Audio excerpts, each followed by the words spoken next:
इधर राजधानी देहरादून में इन दिनों ई रिक्शा की वजह से ट्रैफिक की समस्या बढ़ती जा रही है। आरटीओ ने दून के दूर दराज के ऐसे क्षेत्र जहां कोई वाहन की सुविधा ना हो, ई रिक्शा को चलाने की अनुमति दी थी, लेकिन अब ई रिक्शा बड़ी तादाद में दून की भीड़ भाड़ वाली सड़कों पर दिखाई दे रहे हैं, जिससे लोगों को काफी परेशानियों का सामना करना पड़ रहा है। यही नहीं, ई रिक्शा चालक मनमाना किराया भी वसूल रहे हैं, जिसको लेकर परिवर्तन अधिकारी शैलेश तिवारी ने ई रिक्शा को लेकर जल्द ही कार्रवाई की बात कही है। हाँ, ई रिक्शा की जो संख्या है काफी ज्यादा बढ़ रही है। इससे कई तरह के ट्रैफिक प्रॉब्लम्स भी आ रहे हैं और कई शिकायतें भी इनकी रहती हैं कि पब्लिक से मिसबिहेवियर की भी शिकायतें आती हैं, जैसा आपने बताया है। ओवर चार्जिंग का भी इशू रहा है और जहां कहीं गाड़ी को पार्क कर देना, किसी भी जगह किसी भी गली में घुस जाना, इससे ट्रैफिक जाम भी कई जगह लग रहा है। तो इस मामले में हम लोग इसमें एक कार्य योजना बनाकर कार्रवाई करेंगे।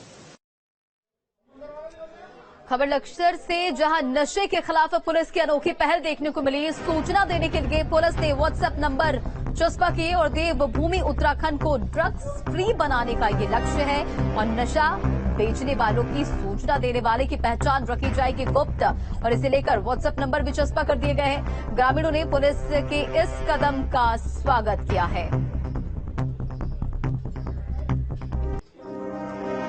उत्तराखंड में पहाड़ों के साथ साथ मैदानी क्षेत्रों में भी सरकारी स्वास्थ्य व्यवस्थाओं पर लगातार सवाल खड़े हो रहे हैं और लोगों की जीवनदायिनी कहे जाने वाली 108 एम्बुलेंस सेवा भी अब दम तोड़ती हुई नजर आ रही है। नैनीताल जिले में 23 जीवनदायिनी 108 एम्बुलेंस है, जिसमें 13 वाहन चलने की स्थिति में नहीं है, लेकिन विभाग इनको जैसे तैसे करके सड़कों पर दौड़ा रहा है, जो मरीजों के जान के साथ खिलवाड़ हो रहा है। 108 एम्बुलेंस कई बार सड़क पर ही खराब हो जा रही है। ऐसी परिस्थिति में मरीजों की परेशानियां बढ़ जा रही है। 108 एम्बुलेंस हमारे राज्य में 95 ब्लॉकों में लगभग 220 से ज्यादा है और ये भी निर्देश हमने दिए हैं कि कोई भी एम्बुलेंस 20 मिनट में पहुंचनी चाहिए। तो अगर कोई भी खराब हो गई है तो उसकी जगह रिप्लेसमेंट किया जाएगा, दूसरी एम्बुलेंस दी जाएगी।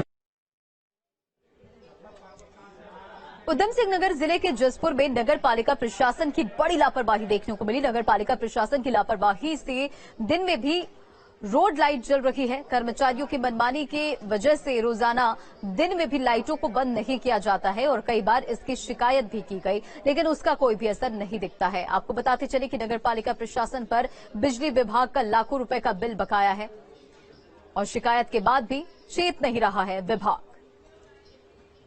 मैंने शिकायत नगर पालिका में स्वयं मैं गया हूँ, मैंने कई बार करी, सीओ साहब के सामने मैं क्या कहा हूँ और राशि से भी निकलते बढ़ते यहाँ पर मैं रोक कर उनसे कहा मैंने, लेकिन जो यहाँ इन कर्मचारी लाइट जलाने वाले बुझाने वाले उनसे भी कहा मैंने, लेकिन कोई सुनवाई नहीं करता, कोई आता ही नहीं, सुनने के लिए तैयार ही नहीं होता। ये तो मुझे लग रहा है 6 महीने से मैं शिकायत करते ला रहा हूँ, 6 महीने देख रहा हूँ जली रही है।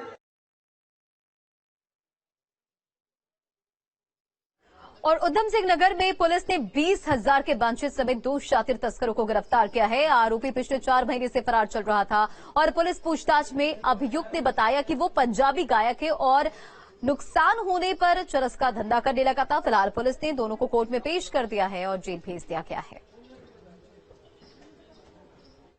बड़ी सफलता हम लोगों को मिली है। इससे मैनेजर पहले गिरफ्तार हुए हैं, जिनसे भी 1 किलो चरस बरामद हुई थी। साथ में इसमें छिंदर सिंह एक अभियुक्त जो है वो शेष चल रहे थे, इनकी गिरफ्तारी हुई है। इस पर 20,000 रुपए का इनाम था और इसमें जो अभी अभियुक्त जो फिलहाल हाल ही में जो गिरफ्तार हुआ है, इस अभियुक्त के द्वारा कुछ पंजाबी में गाने भी इन्होंने बनाए थे 2018 में।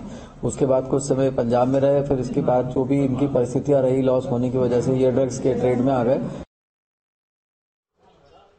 और खबर लक्सर से, जहां पुलिस को बड़ी सफलता मिली है। 5,000 का इनामी आरोपी गिरफ्तार कर लिया गया। फरार आरोपी की लंबे समय से पुलिस को तलाश थी। हरिद्वार एसएसपी ने आरोपी पर 5,000 का इनाम घोषित किया था, जिसे पुलिस ने अब गिरफ्तार कर लिया। तो बड़ी सफलता पुलिस को मिली है।